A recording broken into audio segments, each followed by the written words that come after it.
3 महिनामा चाहिँ नागरिकलाई चाहिँ आफूले गरेका काम कारबाहीको सम्बन्धमा र काम कारबाहीसँग जानकारी दिने र उहाँहरूको सरकार चाहिँ सुन्ने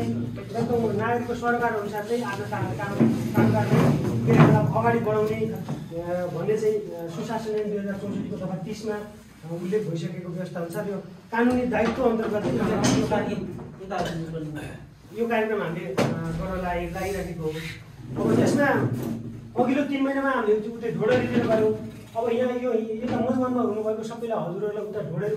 पठाउँदा चाहिँ बोलाउँदाखेरि आमन्त्रण गर्दाखेरि अलिक असजिलो हुने भयो भने हामी आफै नै यहाँ चाहिँ यो